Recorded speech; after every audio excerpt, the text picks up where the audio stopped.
Bueno, hola, buenas tardes a todos. Vamos a empezar con el coloquio del día de hoy, que lo va a dar un orador que ya es habitué del ciclo de los coloquios, que siempre nos ayuda cuando hay algún hueco, además siempre tiene muy buena disposición para dar coloquios, que es un profesor de la casa, que es Guillermo Abranson.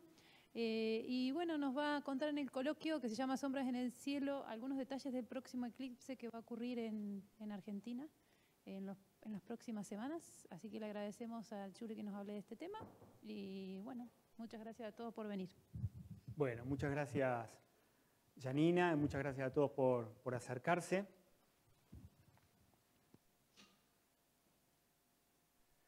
Es así de sencillo como parece, una cosa que pasa delante de otra. Y sin embargo es capaz de producir... Es así de sencillo como parece.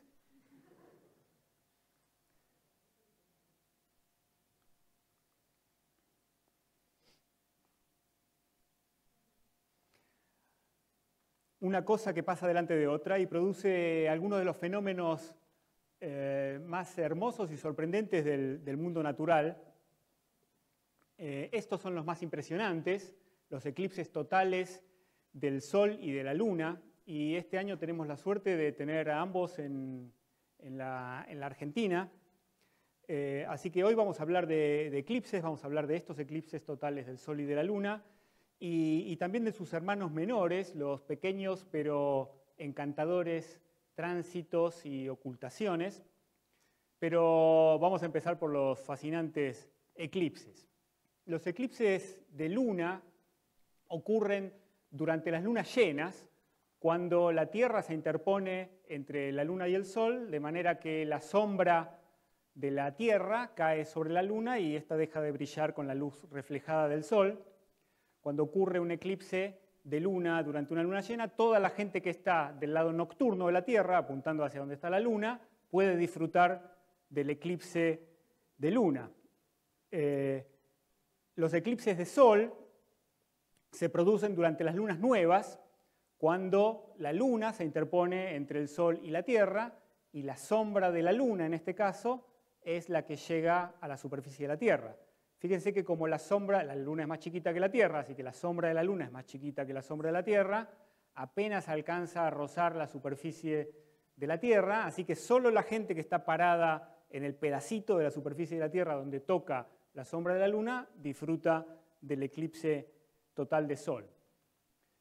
Así que si los eclipses ocurren durante las lunas nuevas y durante las lunas llenas, ¿por qué no hay eclipses todos los meses?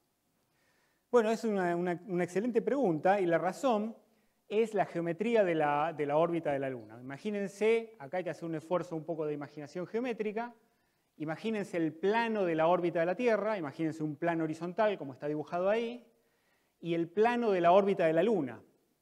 El plano de la órbita de la Luna, es decir, la órbita de la Luna, está inclinado con respecto al plano de la órbita de la Tierra, como está dibujado ahí. Entonces tenemos un plano horizontal y un plano un poquito inclinado. La intersección de los dos planos es una línea, es la intersección de dos planos. Es esa línea que está dibujada ahí que se llama línea de nodos.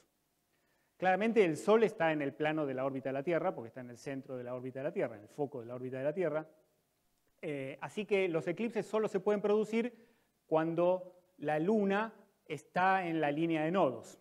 Ahora imagínense que ambas, la Tierra, la Luna y arrastrando la órbita de la Luna, por supuesto, están en movimiento alrededor del Sol, con esta línea, la línea de nodos, moviéndose junto con la órbita de la Luna alrededor del Sol. Entonces es fácil ver, como está mostrado en el dibujo, que la línea de nodos apunta hacia el Sol solamente 2 veces en el año. Así que los eclipses vienen en estaciones. Hay 2 estaciones de eclipses por año. Por eso tuvimos el eclipse total de Luna en enero y 6 meses después tenemos el eclipse total de Sol a principios de julio. Como tanto la Tierra como la Luna y el Sol son objetos más o menos grandes, la alineación no tiene por qué ser exacta, de manera que pueden producirse varios eclipses en cada estación. Y a ver, acá tenemos algunos marcados. El 26 de diciembre del año pasado hubo un eclipse anular de Sol. El 1 de enero de este año hubo un eclipse solar parcial. El 21 de enero es el eclipse solar total de la Luna que vimos desde Bariloche. En la temporada siguiente, que es la que ha empezado ahora, ustedes han visto que la luna llena ocurre en los próximos días. El 2 de julio tenemos eclipse solar, el 16 de julio eclipse lunar y vamos hasta la temporada siguiente de eclipses. Entonces, hablemos un poquito más de los eclipses de luna, antes de pasar al eclipse de sol que nos va a ocupar en el próximo mes. Recuerden que les dije que los eclipses ocurren durante las lunas llenas. Los que hayan visto el eclipse de luna en enero lo recordarán. Había una luna llena muy brillante en el cielo. El eclipse ocurrió a mitad de la noche. Y si no, ténganlo presente para la próxima vez que tengan oportunidad de estar durante un eclipse de luna.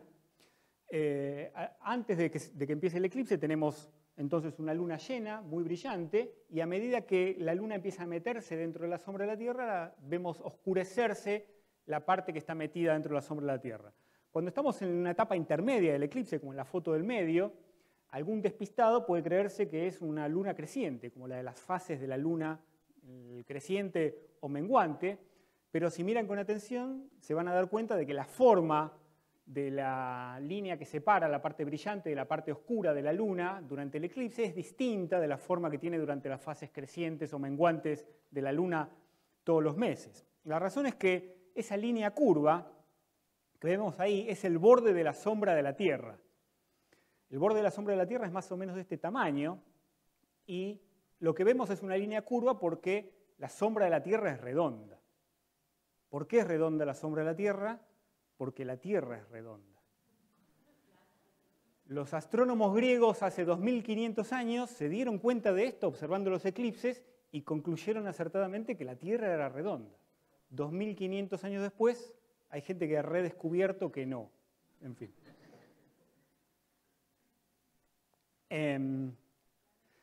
Lo otro que... no podría ser plana y un disco porque entonces los... Me pareció reconocer la voz de Majo. Si uno observa eclipses en mitad de la noche, como fue el de enero, y también a la madrugada en el horizonte del este, y también al atardecer en el horizonte del oeste, y ve siempre esto, entonces la Tierra tiene que ser redonda. Porque si no, a la madrugada se vería así una rachita. Buena observación, Majo. A medida que progresa el eclipse, se nota otra cosa interesante que tal vez la recuerden del eclipse de enero y si no, recuérdenlo para el próximo. La parte oscura de la Luna, a medida que la parte brillante empieza a hacerse cada vez más chiquita, empezamos a ver la parte oscura, y la parte oscura no es negra, ni muy oscura.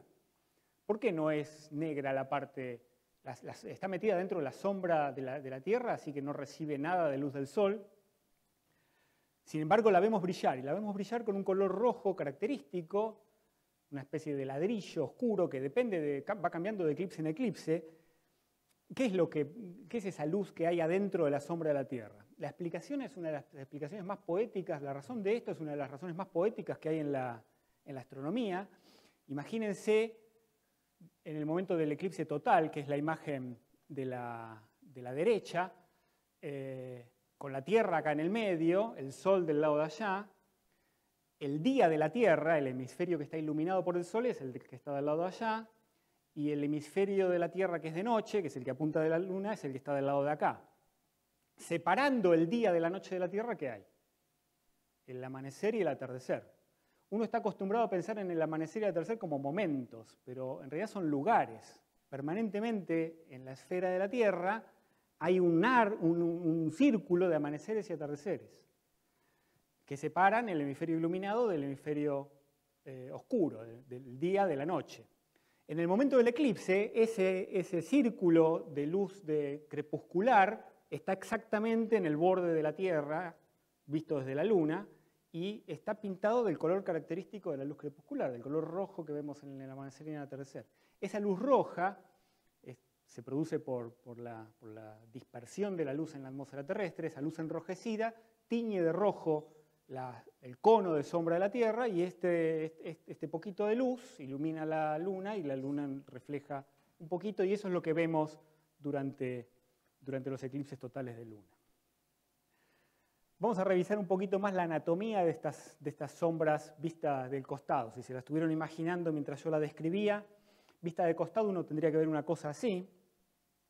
Es fácil entender lo que les decía recién. Fíjense, este arquito, esta línea rosada que dibujé acá, es el visto de canto, el círculo de luz crepuscular que separa el día de la noche de la Tierra. Por supuesto, además de eclipsar la Luna, el eclipse total se produce cuando la Luna se mete completamente adentro de este cono. Fíjense que acá tenemos 3 conos, ¿no? Este cono se llama umbra, voy a usar esta palabra varias veces en la charla. Este cono, que es el más oscuro, se llama umbra, está metido adentro de otro cono que se llama penumbra, y desde el vértice del cono hasta el infinito hay otro cono que se llama antiumbra. El eclipse total de Luna se produce cuando la Luna se mete entera dentro del cono, si no tenemos eclipses parciales o eclipses penumbrales. Por supuesto, la umbra de la Tierra puede eclipsar cualquier cosa que se le meta adentro del cono de umbra. Por ejemplo, satélites artificiales también. La Estación Espacial Internacional, que podemos observar al caer la noche o antes del amanecer, cuando la vemos pasar por encima nuestro, en general en trayectorias que van del oeste al este, a simple vista no se nota, pero si uno la mira con binoculares, en un momento desaparece en el cielo, y en el momento que desaparece se pinta de rojo también, como la Luna durante los eclipses totales. Y no solo los satélites, sino nosotros mismos, ¿no? Como la Tierra está girando, nosotros mismos nos metemos todas las noches adentro del cono de la umbra de la Tierra. Así que todas las noches experimentamos un eclipse que comienza con la puesta del sol y termina con el amanecer. Claro, son tan comunes que ni siquiera los llamamos eclipse, los llamamos la noche.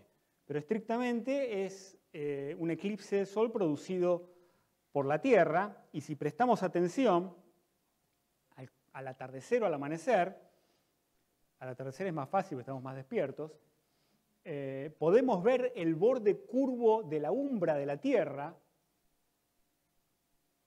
No sé si llega a verse la diferencia de tono que hay entre el cielo diurno y el cono de sombra, que es la umbra, vista desde adentro, cuando nos estamos metiendo nosotros adentro.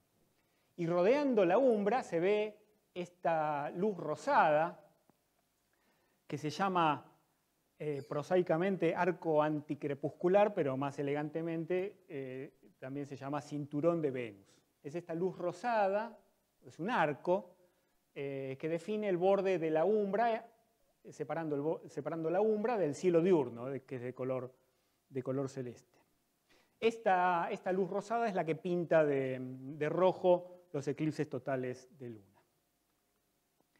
Este año ya no habrá más eclipses totales de Luna, pero habrá un lindo eclipse parcial. Este que les muestro acá es un eclipse poco antes del amanecer en el cielo del oeste. Es la luna llena, así que siempre la luna está opuesta al sol. Los eclipses que ocurren cerca del horizonte son muy fotogénicos, ¿no? Porque uno puede aprovechar parte del paisaje para fotografiarlos. Y el eclipse del 16 de julio, el que está asociado a la temporada de eclipses del próximo eclipse solar, va a ocurrir en el cielo del atardecer, en el este. Así que vayan planeando, busquen un lindo lugar. Bueno, miren el pronóstico primero, porque también las nubes pueden eclipsar a la luna. La luna va a salir eclipsada, vista desde el momento de la salida de la luna, depende del lugar donde uno esté, ¿no? Por supuesto. En Bariloche sale eclipsada a las 18:30. 17:42 es la hora de salida que busqué para Mar del Plata. En Bariloche sale 18:30, que es el momento del máximo eclipse. Es un eclipse parcial, así que a partir de ahí veremos cómo la luna empieza a descubrirse. Así que esperemos que esté lindo para terminar la temporada de eclipses de este año. Los eclipses de sol, como dijimos, se producen durante la luna nueva, y la anatomía de la sombra de la luna es idéntica a la de la sombra de la Tierra, lo único que la Luna no tiene atmósfera, entonces la umbra, el cono oscuro de sombra, es completamente oscuro, no tiene ninguna iluminación dispersada desde la Luna. Pero también tiene su penumbra y su antiumbra, ¿no? Según donde se encuentre la Tierra con respecto a estos tres conos, se producen los eclipses solares de los distintos tipos. Ahora hay una coincidencia cósmica que hace que la Tierra esté exactamente o casi exactamente en el vértice del cono de la umbra. Es realmente una coincidencia, la Luna es 400 veces más chiquita que el Sol, pero está 400 veces más cerca, así que en el cielo tienen el mismo tamaño. Nosotros, la superficie de la Tierra, nosotros estamos ahí en la superficie de la Tierra, casi en el vértice de la umbra. Esto es lo que permite que existan los eclipses solares totales vistos desde la superficie de la Tierra. Cuando ocurre esto, es similar a la imagen que les mostré al principio.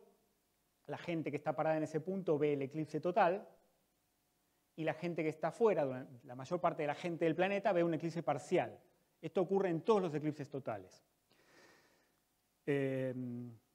Con más frecuencia, la Tierra entera ni siquiera toca el borde de la umbra, porque la alineación tiene que ser muy exacta para que el vértice del cono de la umbra toque la superficie de la Tierra. Lo que ocurre con más frecuencia, la mayor parte de los eclipses de Sol, es que se produce un eclipse parcial cuando la Tierra está metida en la penumbra. No se llaman eclipses penumbrales, se llaman eclipses parciales de Sol. E inclusive, como ustedes saben, la órbita de la Tierra no es redonda, es ovalada, es una elipse, así que la distancia de la Tierra a la Luna cambia. Así que en algunas ocasiones, cuando se produce el eclipse y la Luna está en la posición más alejada de su órbita, puede ocurrir esto, que en lugar de estar en el cono de la umbra, estamos en el cono de la antiumbra. Estos son los eclipses anulares. Los eclipses anulares son muy lindos y si recuerdan, hace 2 años hubo uno que pasó muy cerca de acá. Nosotros fuimos a verlo y lo que se ve es un anillo. La silueta de la Luna, este es el momento del máximo eclipse, la silueta de la Luna ocultando casi completamente el disco del Sol, pero no todo. Y según en qué momento de la órbita se encuentre la Luna, puede ocultar más o menos. El de arriba es uno que observé en el año 2012, que la Luna ocultaba menos todavía del disco del Sol. Esto ya estaba muy cerca, muy bajito en el horizonte, y por eso se ve que se va enrojeciendo la imagen del Sol. Fíjense, a propósito, las imágenes que hay a los costados, a la izquierda y a la derecha del máximo, es donde la silueta de la Luna está justo tocando el borde del Sol. Esos puntos se llaman puntos de contacto.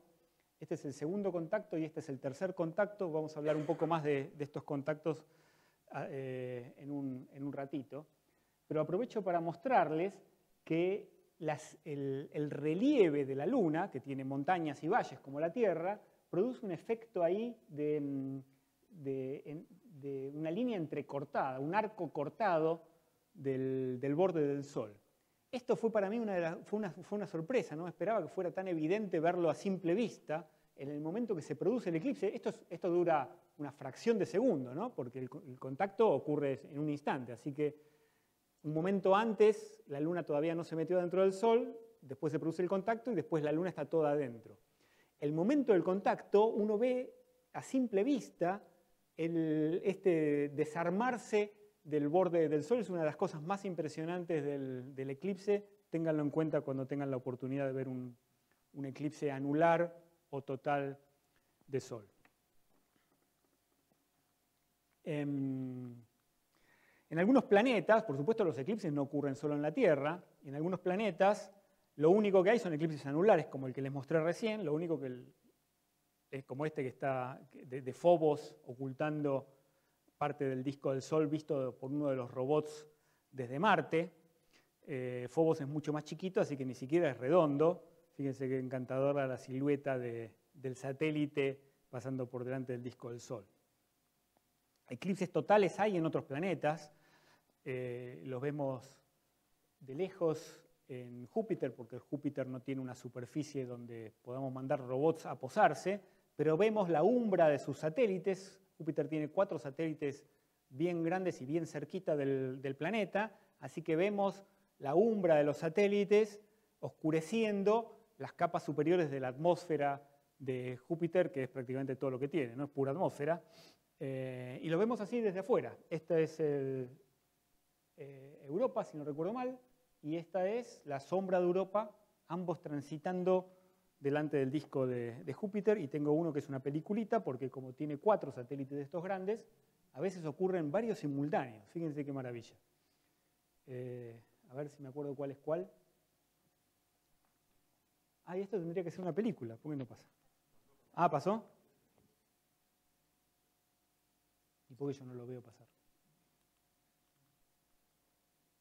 Ah, ahí está fallando algo. Este creo que es Europa y esta es la sombra de Europa. Acá está Ganímedes y esta es la sombra de Ganímedes, que es más grande. Y esa es la sombra de Io, que después seguramente ustedes lo vieron aparecer allí.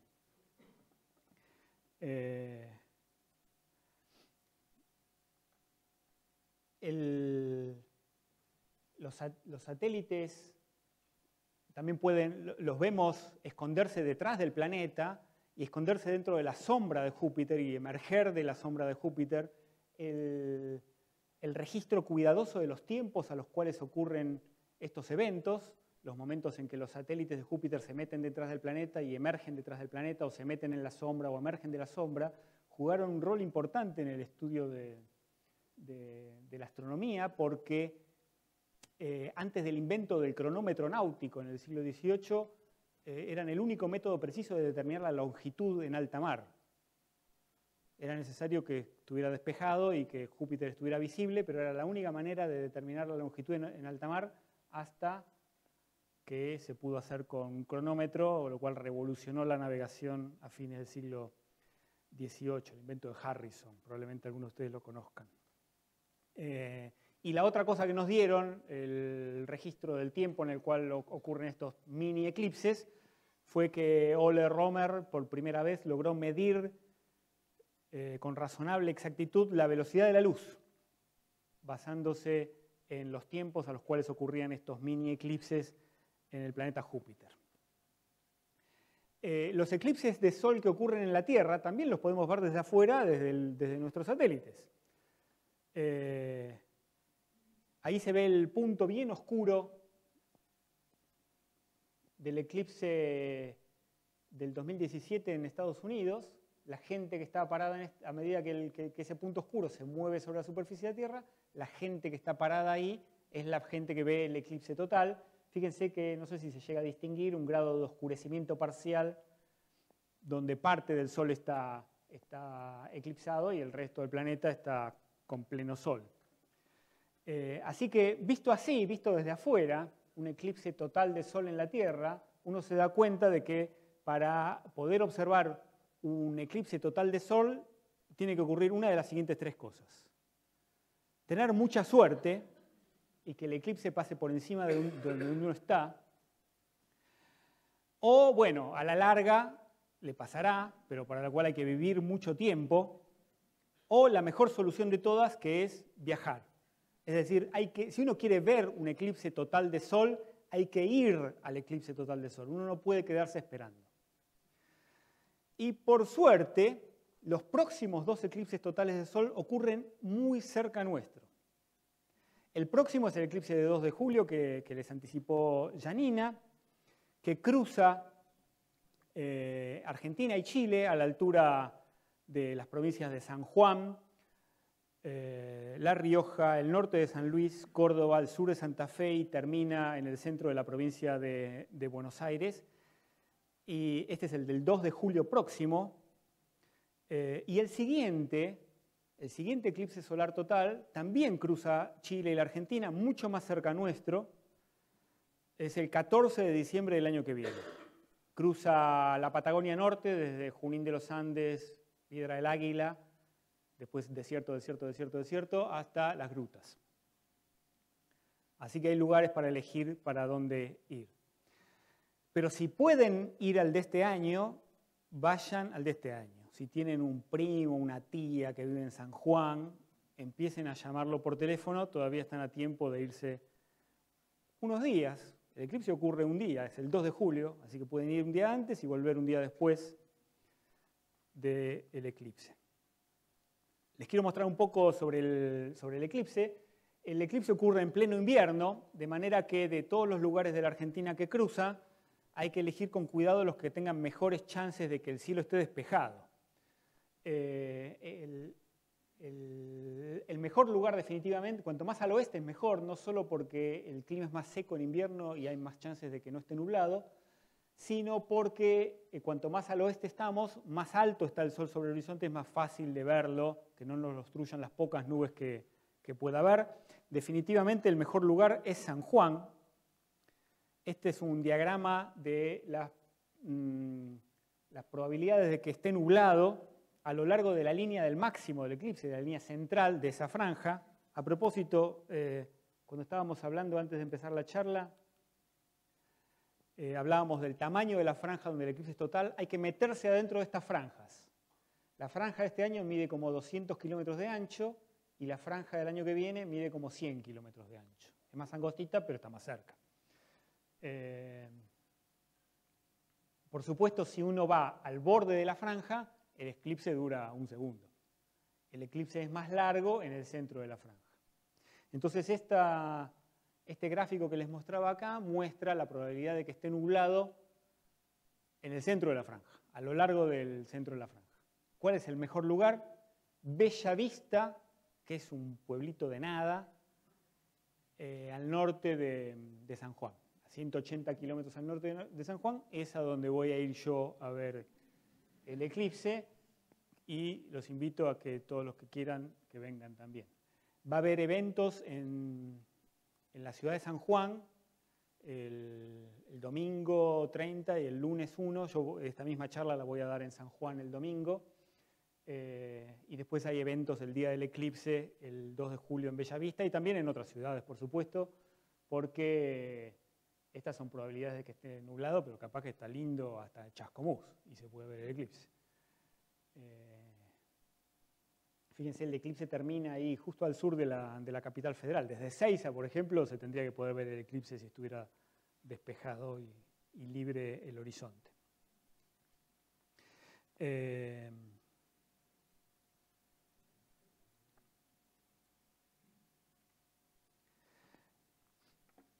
Este es el recorrido completo del eclipse. El eclipse, como ustedes ven, ocurre casi todo en el océano Pacífico Sur. Y el puntito más oscuro central es donde el eclipse es total. Pero fíjense que los colores esos anaranjados más claritos son regiones donde el Sol va a estar parcialmente eclipsado, y vemos que va a estar parcialmente eclipsado en casi toda Sudamérica y muy eclipsado en casi toda la Argentina. Así que desde aquí, desde Bariloche, va a ser un lindo eclipse con el 70% del Sol eclipsado si está despejado. Atenti, porque viene fulero. Quiero recomendarles una aplicación para el teléfono Android que se llama Eclipse Calculator. Búsquenlo en el store de Google. Eclipse Calculator de la Universidad de Barcelona. Es muy linda, muy fácil de usar, muy exacta, y tiene todos los eclipses de Sol, los eclipses de Luna y los tránsitos planetarios hasta el año 2300. Es muy exacto y además está muy bien diseñado. Realmente se los recomiendo. Se pueden ver dónde van a ocurrir los eclipses, se los puede buscar por evento o por lugar, se pueden ver los mapas para elegir a dónde ir, se puede ver una simulación del progreso del eclipse, etc. Es muy conveniente de tener a mano. De todos modos, aunque en la mayor parte de Argentina entonces vamos a tener un eclipse parcial muy lindo de Sol, tengan en cuenta que la diferencia entre un eclipse parcial del 99% y un eclipse total no es 1%, es 100%. Un eclipse total es un evento completamente diferente. La imagen de la izquierda es el eclipse que vimos desde el sur de Chubut en el 2017. El eclipse era del 99,32% y el cielo permanece celeste. Acá le tuve que agregar el cielo porque la foto está sacada a través de un filtro, pero viendo el eclipse, uno lo ve a simple vista con los anteojitos de eclipse, pero cuando se saca los anteojitos y mira el cielo, ve un cielo diurno. Durante un eclipse total, la parte brillante del Sol está completamente tapada por la Luna, se hace de noche en pleno día, se ven las estrellas y se ve esta atmósfera extendida que tiene el Sol, que se llama corona solar, de la cual en un ratito les cuento algo más. Yo nunca estuve en Bellavista, a ver si este video anda bien. Hice una simulación usando imágenes de Street View. Así es Bellavista, es una zona rural. Aceleré el tiempo para llegar rápido a la parte del eclipse total. Este es el eclipse parcial. En Stellarium la silueta de la Luna no se ve así durante la parte parcial del eclipse. En Stellarium no lo representa bien, pero el eclipse, fíjense el oscurecimiento que se produce. 17:39 y pico comienza el eclipse total, ahí donde la corona se hizo brillante. Y acá está transcurriendo en tiempo real. Lo hice a propósito para que experimenten los 2 minutos y medio que dura el eclipse. Parece poco 2 minutos y medio de eclipse. Viajar 2000 kilómetros para ir a San Juan, para estar 2 minutos y medio disfrutando del eclipse y volver. Pero fíjense que 2 minutos y medio es un montón de tiempo. Inclusive 1 minuto, todavía no transcurrió 1 minuto. Se hace de noche, el paisaje se oscurece, el cielo se oscurece y se ven las estrellas. Este es el planeta Venus.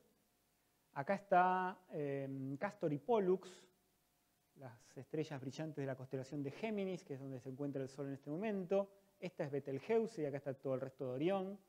La estrella más cercana, brillante más cercana al Sol, creo que es Gamma Geminorum, debería estar por ahí, pero no llego a verla en la proyección. Se ve realmente un agujero en el cielo, como sacado con un sacabocado, y esta corona brillante alrededor, que es 1 millón, está siempre ahí, pero es 1 millón de veces más tenue que la parte brillante del Sol, que es la fotosfera, de manera que el brillo del cielo la tapa y no la vemos, salvo en los eclipses solares totales. Y el eclipse sigue y sigue. Son apenas 2 minutos y medio y todavía no terminó. Y todo alrededor en el cielo, como lo van a ver también en la animación que viene a continuación, el cielo está oscuro como si fuera de noche, pero no es una noche verdadera, no es de noche en todo el planeta. Así que mirando hacia el horizonte, uno ve parte de la atmósfera que todavía está iluminada por el Sol, así que se ve como un amanecer, como un cielo crepuscular todo alrededor, como un crepúsculo, el crepúsculo que estamos acostumbrados de una mitad del horizonte, cuando es el amanecer o el atardecer. Esto se ve como un crepúsculo todo alrededor que se nos viene encima, ¿no? Durante la fase parcial del eclipse, uno ve el oscurecimiento en la atmósfera de la Tierra, en el horizonte del oeste, acercándose a velocidad supersónica y de golpe se hace de noche. Esta mancha de oscuridad, esta sombra del eclipse se mueve sobre la superficie de la Tierra como a 2.500 km por hora. Es rápido, pero es la velocidad de los jets rápidos supersónicos, así que hay gente inclusive que se ha subido a jets, han organizado excursiones. Cuando volaba el Concorde, por ejemplo, han hecho expediciones para tener varias horas de eclipse persiguiendo la sombra de la Tierra. Bueno, ahí terminó y aceleré de nuevo el tiempo para que se vea el Sol eclipsado poniéndose finalmente en el horizonte del oeste. Vuelve por un ratito la luz, pero ya el Sol está abajo y termina el día y el eclipse. Esta animación son fotos verdaderas, esta no es una simulación, es un timelapse de fotos tomadas durante un eclipse donde se ve en la atmósfera la oscuridad que produce la umbra de la Tierra, que se acerca y se aleja y vuelve el día.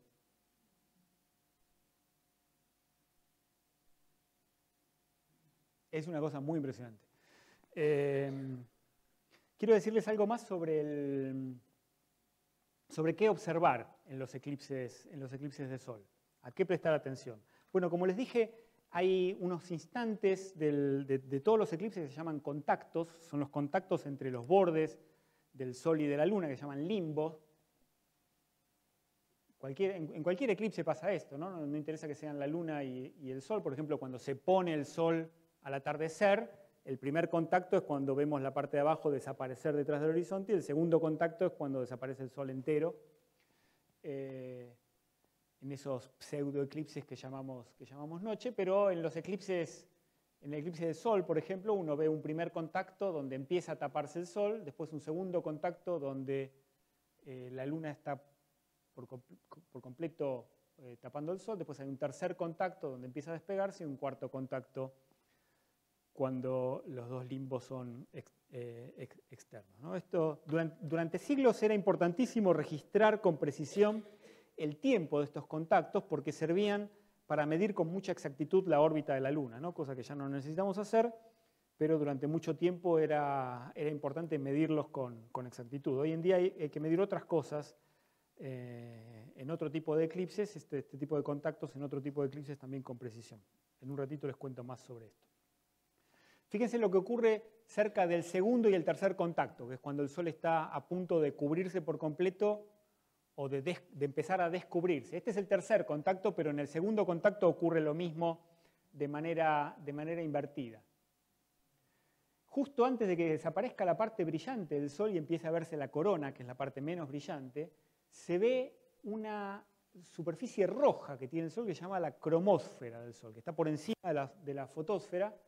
En el año 1869, una observación espectroscópica de la cromósfera del Sol reveló la existencia de un elemento químico desconocido en la Tierra, que resultó ser el helio, el segundo elemento más abundante del universo. Se descubrió observando su espectro en la cromósfera durante un eclipse. El relieve de la Luna produce ese efecto que les contaba antes, de manera que tanto el ocultamiento como el descubrimiento del Sol ocurre de manera gradual en puntitos brillantes que se llaman cuentas de Bailey. No de Baileys, el licor, sino de Bailey, así escrito de otra manera. Y finalmente, cuando aparece un punto brillante grande, se produce un efecto como de un anillo de diamante. Esas cosas ocurren en el segundo contacto y en el tercer contacto. Y finalmente, cuando el Sol está completamente eclipsado, se ve la corona. Esta parte tenue es una atmósfera eléctrica, es un plasma que tiene el Sol y que tiene esta forma filamentaria organizada por el campo magnético del Sol, adentro de la cual vivimos nosotros, porque la Tierra vive adentro de la corona del Sol. Se ven las estrellas, como se ve aquí, y bueno, esta es una fotografía, pero esto es algo que se ve a simple vista, ¿no? La corona del Sol se ve a simple vista durante los eclipses. A simple vista no se nota, pero en fotografía sí, la parte nocturna de la Luna. Yo no sé si alcanzan a verla todos en la proyección, pero ahí se ven los mares de la Luna. ¿A qué se debe esa luz en la parte nocturna de la Luna? No está iluminada por el Sol. Está iluminada por el día de la Tierra. La parte de la Tierra que apunta hacia el Sol, por más que esté eclipsado, es casi todo de día, salvo la manchita del eclipse. Así que la Tierra brillante ilumina en la noche de la Luna, una parte de la luz se refleja, se llama la luz cenicienta de la Luna, y también se puede ver durante los eclipses solares. Bueno, advertencias. ¿Cómo observar un eclipse solar? ¿Qué hora es? Nunca hay que mirar fijamente el Sol, ya sea eclipsado o no eclipsado. No tiene ninguna importancia que haya un eclipse o que no haya un eclipse. No hay que mirar fijamente el Sol porque daña la vista. Ni con anteojos oscuros, ni con radiografías, ni con vidrio de botellas, ni con papel metalizado de regalos. Ninguna de esas cosas es adecuada para mirar fijamente. Fijamente quiero decir durante un minuto en adelante. Todos hemos mirado alguna vez fugazmente el Sol durante un par de segundos y enseguida separamos la vista porque nos damos cuenta de que nos hace daño. Pero claro, en cualquier día a nadie se le ocurre mirar el Sol, pero el día del eclipse todos queremos mirar el Sol. Entonces no hay que tener la vista fija en el Sol sin una protección adecuada. Sí se puede mirar con anteojitos de eclipse, que son anteojitos como estos, que se venden cuando hay eclipses. Si van a San Juan seguro que hasta los van a regalar. se pueden comprar por internet. No deberían ser caros, ni siquiera en la Argentina. Si los compran en Mercado Libre, si les quieren cobrar 1.000 pesos los anteojitos, les están robando. Si los compran en Amazon o en algún proveedor de Estados Unidos, salen $1 cada uno. Acá se conseguirán por 150, 200 pesos. Pero claro, hay que comprarlos. Si uno no los tiene, si no les llegaron, qué sé yo, en Bariloche uno no puede ir a la óptica y comprarlo. ¿Cómo hace para observar el eclipse? Bueno, hay una solución hasta más barata y más fácil de conseguir, que son estos vidrios. Estos vidrios se venden para repuestos de las máscaras de soldar. Se venden en las ferreterías y son baratos. Tienen distintos grados de oscuridad, identificados con un número. Del número 12, 13 y 14, el 14 es el más oscuro, son seguros para observar el sol. Si tienen un amigo herrero que les presta la máscara de soldar, fíjense si el vidrio es suficientemente oscuro. Tiene que ser no menos del 12.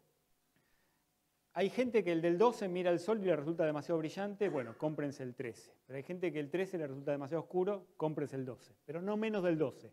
El 12 es razonable para observar el sol de manera segura, sobre todo porque estos vidrios están fabricados para filtrar todo el ultravioleta del sol, que es lo que daña la retina, y los arcos voltaicos de la soldadura producen mucho ultravioleta, están fabricados para filtrarlo por completo.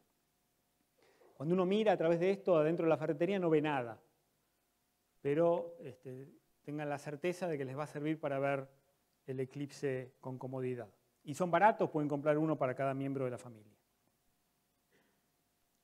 La otra manera de observar con seguridad es hacer una cámara oscura, que es esto que traje acá.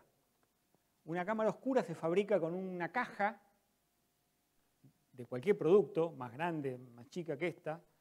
En un extremo le hacen una ventana y le pegan un cartón o un aluminio, dice yo, en este caso, con un agujerito hecho con una aguja o con un alfiler. Un agujerito chiquito, de 1 milímetro. Y le hacen una ventana del costado, si es una caja de zapatos no hace falta hacer la ventana del costado, y le ponen un papel blanco donde van a proyectar la imagen del sol. El día del eclipse o cualquier día, para probarlo, prueben el día antes, apuntan hacia el sol con el agujerito y en el papel blanco se forma una imagen del sol. A medida que progresa el eclipse van a ver la forma esta característica creciente de los eclipses parciales proyectada acá. Es muy chiquita, pero a los chicos que tienen mejor visión que los adultos les resulta igualmente entretenido observar el sol proyectado ahí.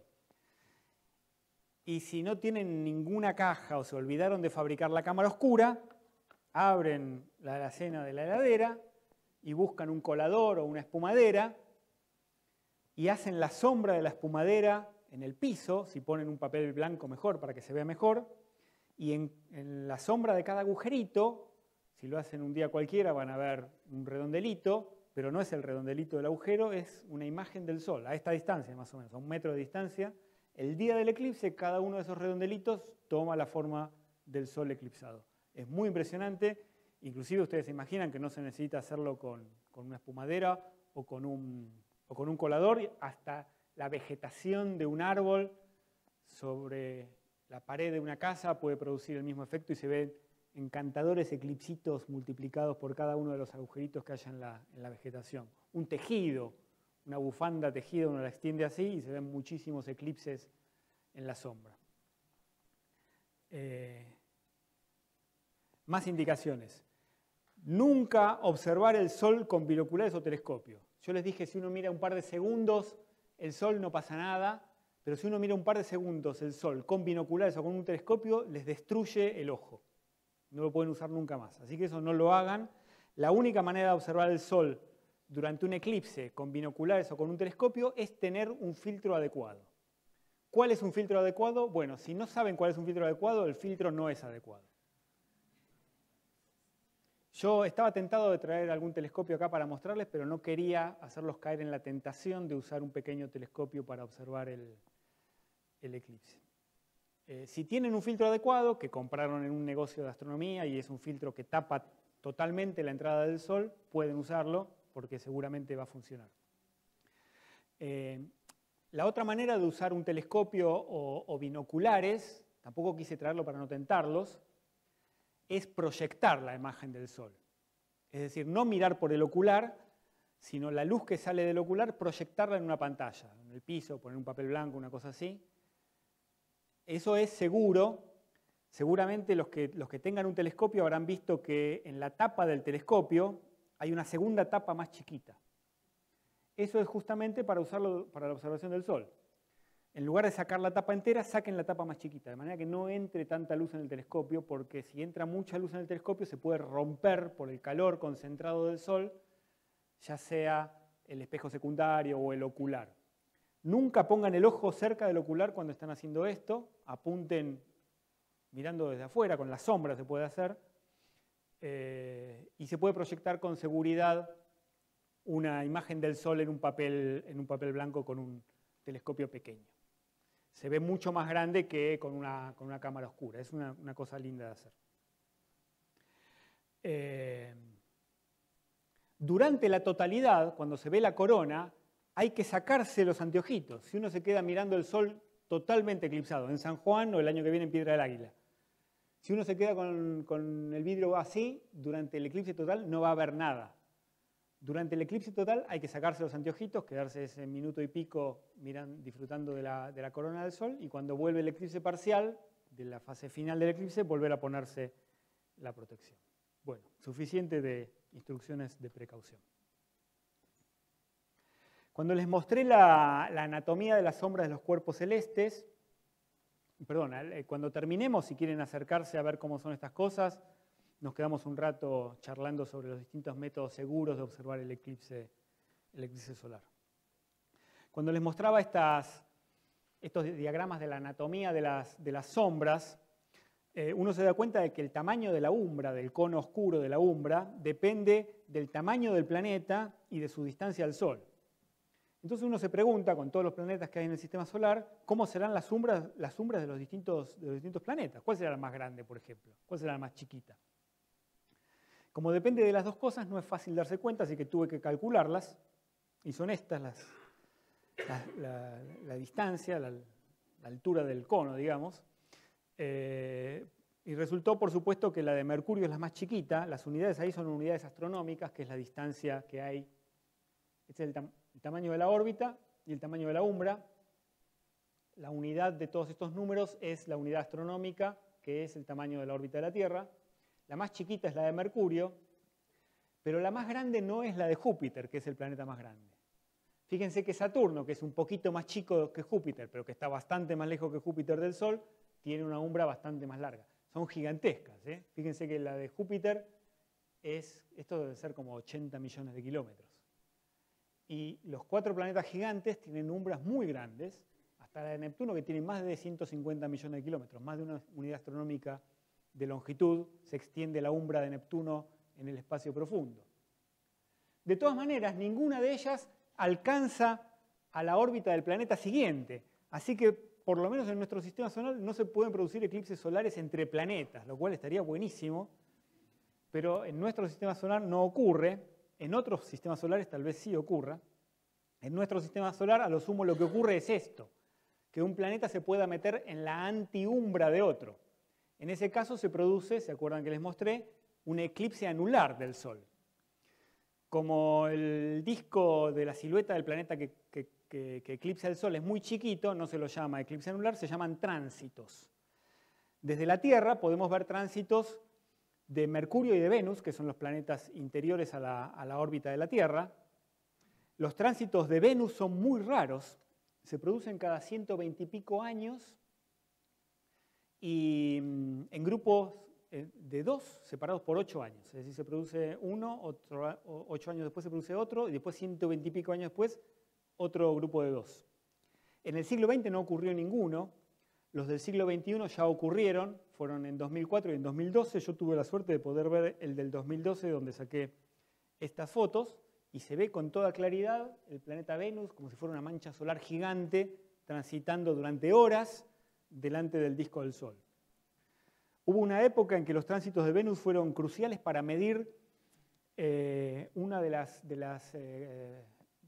los parámetros más importantes de la astronomía, que es la unidad astronómica, el tamaño de la órbita de la Tierra, con un método que se le ocurrió a Halley, a Edmund Halley, el amigo de Newton, famoso astrónomo del cometa. Requería observar los tránsitos de Venus desde muchos lugares de la Tierra y medir con precisión los contactos, los tiempos de los contactos. Y después combinar esa información y reconstruir matemáticamente el tamaño de la órbita de la Tierra. Así que en los siglos XVIII y XIX, Halley se dio cuenta de esto y se dio cuenta de que no iba a llegar vivo para ver el siguiente, que iba a ser en el siglo XVIII, pero convocó a los astrónomos del mundo a hacerlo, y en los siglos XVIII y XIX se organizaron expediciones que cubrieron la Tierra para observarlo con mayor o menor éxito. La más famosa de todas es la expedición del capitán Cook al Pacífico Sur para observar el tránsito de Venus desde Tahití. Fue la expedición en la cual los europeos descubrieron Australia, que ya estaba descubierta para la gente que vivía ahí. Los tránsitos, si no vieron ninguno de los tránsitos de Venus, lamento decirles que no van a ver ninguno, porque el próximo va a ser en el siglo XXII, pero los tránsitos de Mercurio son mucho más seguidos. Ocurren más o menos 13 o 14 por siglo, así que ocurren más o menos uno cada 10 años. En 2006 observamos uno desde el centro atómico y en esta foto ustedes pueden ver gente mucho más delgada y con más pelo que la que tiene ahora.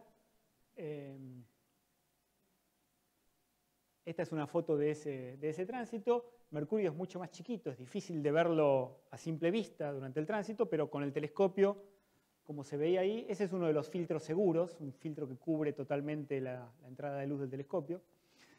Se puede ver, así que tenemos la suerte de que este año que hay tantos eclipses también va a haber un tránsito de Mercurio en el mes de noviembre.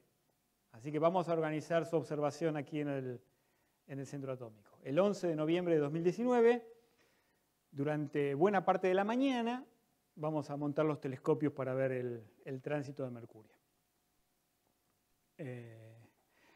Hoy en día observamos regularmente miles y miles y miles de planetas transitando delante de otras estrellas. Es algo increíble que podamos observar estos tránsitos como si fuera el tránsito de Mercurio pasando delante del Sol. Observaron estrellas a decenas o cientos de años luz de distancia. De hecho, algo que cuando yo tenía la edad de los chicos que están acá, suponíamos que tenía que existir, pero no teníamos certeza de ninguno, que es la existencia de otros planetas alrededor de otras estrellas. Hoy no solo tenemos la certeza de su existencia, sino que podemos medir sus tamaños, medir sus órbitas y empezar a analizar sus atmósferas. Se observan estas curvas características en la luz de las estrellas, de las cuales se pueden medir todas estas cosas, y estamos al borde de poder empezar a analizar la composición química de sus atmósferas y eventualmente saber si contienen los gases que delaten la presencia de vida en estos mini eclipses anulares que observamos desde tan lejos. Decimos tránsito cuando el objeto pequeño pasa por delante del objeto grande, pero también puede ocurrir al revés, que el objeto pequeño pase por atrás del objeto grande. En ese caso los llamamos ocultaciones o ocultamientos. Y la Luna típicamente puede ocultar estrellas, asteroides. Los más lindos de observar son las ocultaciones de planetas por la Luna.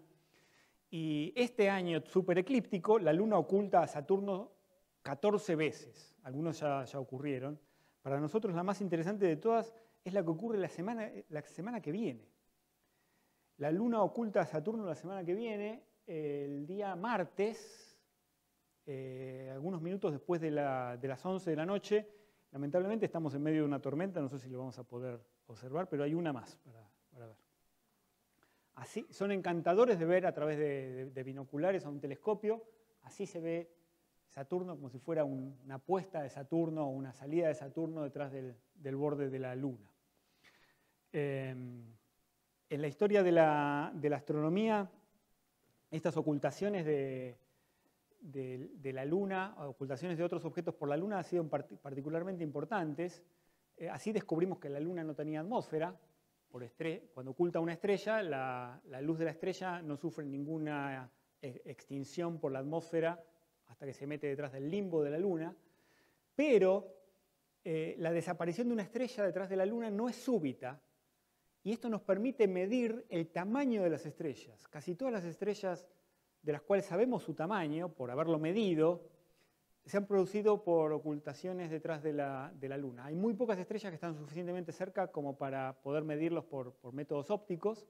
lo que se hace es medir cómo gradualmente se extingue la luz, y eso depende de la distancia a la estrella y del tamaño de la estrella. Están tan lejos que parecen puntos de luz, pero este fenómeno, estos mini eclipses, permiten medir sus tamaños. La siguiente ocultación de Saturno en esta racha de este año es el 16 de julio próximo, el mes que viene, después del eclipse solar, y es durante la luna llena, después del eclipse solar, en la temporada de eclipses, y el mismo día es el eclipse de luna. Así que tenemos ocultación de Saturno por la luna y el mismo día eclipse parcial de la luna. Por supuesto, cualquier objeto del sistema solar puede ocultar una estrella, y típicamente son interesantes las ocultaciones de estrellas por asteroides, y rescaté, como para ir terminando, una sola de ellas, un objeto del segundo cinturón de asteroides que tiene nuestro sistema solar, más allá de Neptuno, un objeto que recibió el nombre de Ultima Thule. Iba a ocultar una estrella y se iba a ver desde la Patagonia Argentina, desde Comodoro Rivadavia.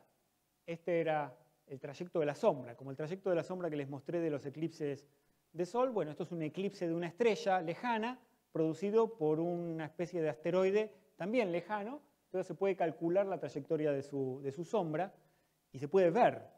Este objeto tenía particular interés porque el robot New Horizons, que había explorado el planeta Plutón, tenía planeado pasar un sobrevuelo fugaz por este objeto llamado Ultima Thule, muy poco conocido. En particular no se conocía siquiera con exactitud su órbita, de manera que observar un ocultamiento de una estrella era muy importante para poder.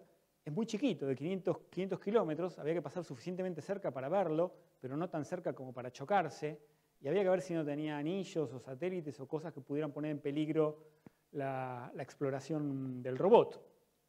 Entonces la NASA organizó una expedición con 24 telescopios portátiles que se instalaron en una línea cruzando esta franja de sombra en las afueras de Comodoro Rivadavia con auxilio de los aficionados locales y de las autoridades locales también. Cavaron trincheras, ahí en la foto no sé si se distingue, están metidos adentro de una trinchera con el telescopio. Pusieron todos sus telescopios, y el día de la observación, esto es lo que se ve. Es mucho menos impresionante que un eclipse de Sol,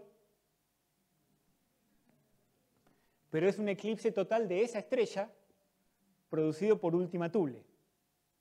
Claro, no es impresionante, pero lo que contiene era información valiosa, porque yo les dije que se pone una línea de un montón de telescopios y algunos pescan el eclipse y otros no.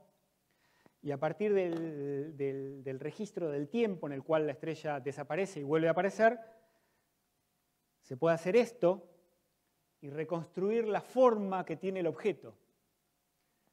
En 5 de los instrumentos se detectó la desaparición de la estrella. Fíjense, en este instrumento durante un tiempo cortito, en este instrumento durante un tiempo largo.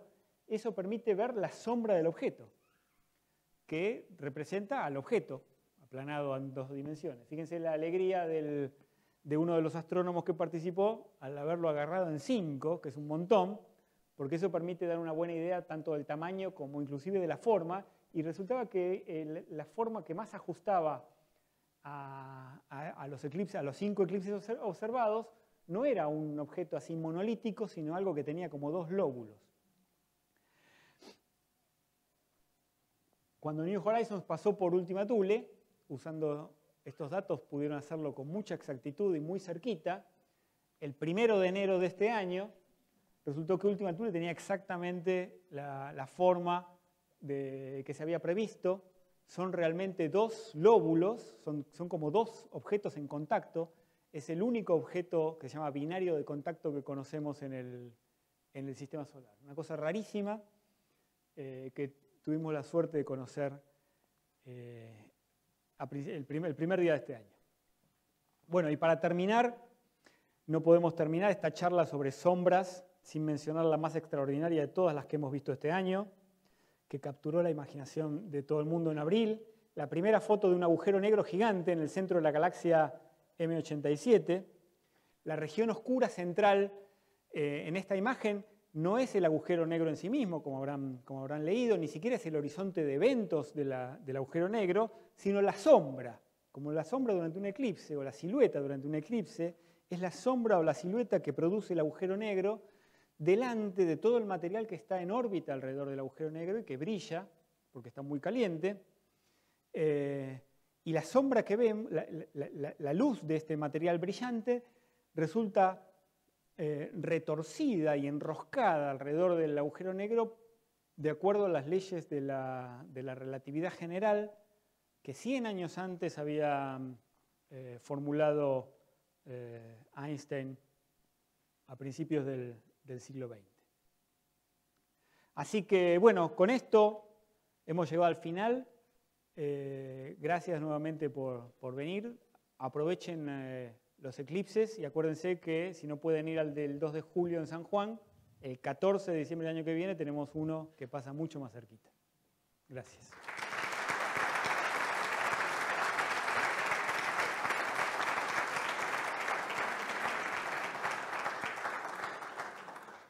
Bueno, aprovecho para comentarles antes de que empiecen las preguntas que justamente sobre la primera foto del agujero negro nos va a dar un coloquio el viernes que viene Diego Masitelli sobre ese tema, así que ahí va a haber más detalles. ¿O te lo perdés porque te vas a San Juan? ¿O? La semana que viene estoy todavía. Ah, bueno, sí que. Y bueno, y ahora abrimos las preguntas.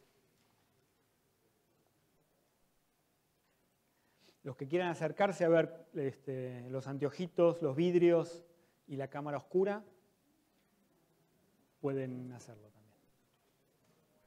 Víctor. No, tenés que hacerlo en el micrófono, si no, no se graba.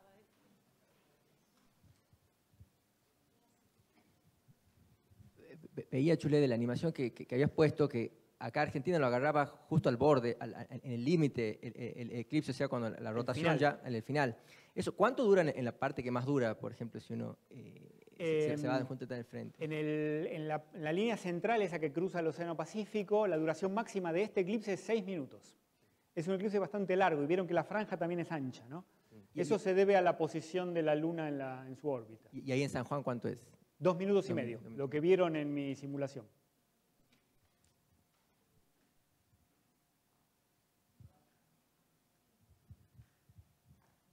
Buenas tardes. Quería hacer una consulta técnica si yo estoy, por ejemplo, en San Juan, pero me alejo del límite inferior, por ejemplo, donde se va a observar, o la franja del 100%. Sí. Si yo estoy, por ejemplo, 50 kilómetros al sur o al norte, ¿cómo se va a ver? Es un eclipse parcial. Tanto más cubierto estará el sol, cuanto más cerca estés de esa franja. Pero, por ejemplo, si dice... Si estás en la ciudad de San Juan, por ejemplo, que está justo en el borde, se va a ver del 99,9%, una cosa así. ¿Y cuánto va? Si yo, por ejemplo, salgo de esa franja y estoy en un porcentaje del 98%, como aparece en tablas, ¿cuánto tiempo lo voy a ver parcial, digamos? Bueno, el eclipse parcial empieza como a las 4 de la tarde y dura hasta que se pone el sol. O sea, lo que vas a ver es el progreso de la silueta de la Luna avanzando sobre el sol, y va a ser desde nada, pasando por un máximo, hasta todo. Hay un instante que es el máximo. O sea, ese máximo... Eso es un instante. Está bien, pero sí, ese máximo que en la línea central dura 2 minutos. El máximo dura 2 minutos en la línea central porque es el tiempo que tarda el Sol, que es más chiquito que la Luna en el cielo, en pasar desde un borde de la Luna hasta el borde siguiente. Eso dura 2 minutos y medio. Si no estás en en la franja, sí. Si estás fuera de la franja, esos contactos no existen, ¿no? Solamente existe el primero y el cuarto contacto. Así que lo que hay es una transición gradual entre el comienzo del eclipse y el final del eclipse. Hay un instante solamente que es máximo y durante una buena cantidad de tiempo vas a ver un eclipse fenómeno. O sea, pero ese cubrimiento total se va a llegar a ver, pero menos tiempo. No fuera de la franja, solamente es total dentro de la franja de la totalidad, así se llama. A ver, voy a poner de nuevo el mapa, así lo puedo mostrar señalándolo. Claro. Si estás en la línea central, el eclipse total dura 2 minutos y medio. Si estás en el borde, el eclipse total dura 1 segundo. Si estás fuera, no hay eclipse total. No tiene duración, porque no hay eclipse total.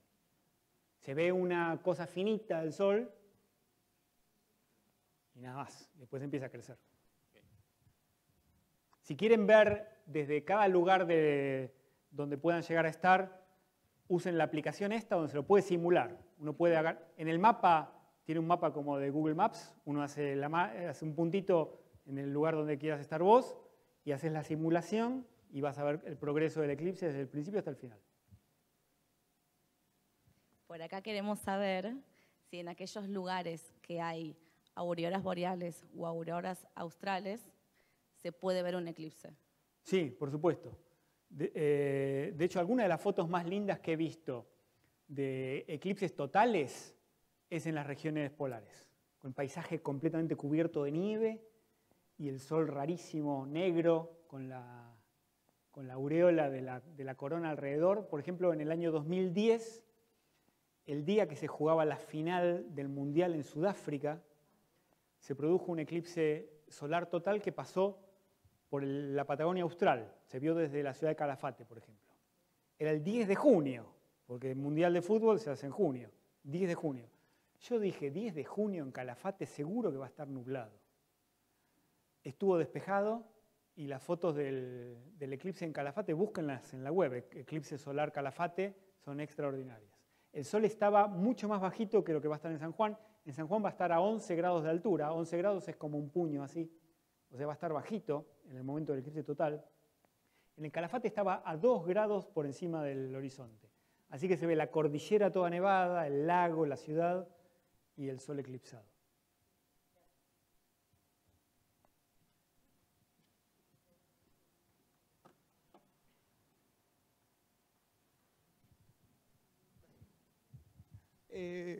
Una preguntita. Durante el eclipse total, en la parte noche de la luna, ¿será posible ver a simple vista la luz de estrellas que están lejanas del Sol o es necesario equipo adecuado para ver eso? Se ven estrellas brillantes y planetas, si alguien se acuerda de mirarlos. Estrellas brillantes y planetas se ven a simple vista. No, pero dentro de la noche de la luna. De la luna tapa. Sí, o sea, originalmente esa fue la prueba de la relatividad general, de la luz que venía, que se curvaba y pasaba. Claro, cerca de la corona, en la corona interior. De eso tuvimos un coloquio hace poco donde nos contó Javier Luzuriaga de las observaciones que se hicieron hace exactamente 100 años en un eclipse solar en 1919 que sirvió para corroborar la deflexión de la luz en la proximidad del Sol. Y ese eclipse tuvo la fortuna de que el Sol estaba muy cerca de un cúmulo de estrellas que se llama el pesebre, que son muchas estrellas brillantes juntitas, y entonces fue relativamente fácil tener estrellas brillantes en las imágenes fotográficas. Si las estrellas son tenues, la luz de la corona las vuelve indistinguibles, pero un astrónomo aficionado, un físico jubilado de California, lo hizo, repitió la observación de Eddington en el eclipse en Estados Unidos en el año 2017 y le dio mejor que a todas las repeticiones del experimento de Eddington del siglo XX, ¿no? O sea, con las cámaras que hay hoy en día se pueden sacar esas fotos sin ningún problema. Yo voy a intentar hacerlo este año, ¿no? Pero no quiero anticipar nada. Hay menos estrellas brillantes este año. Bueno, muchas gracias.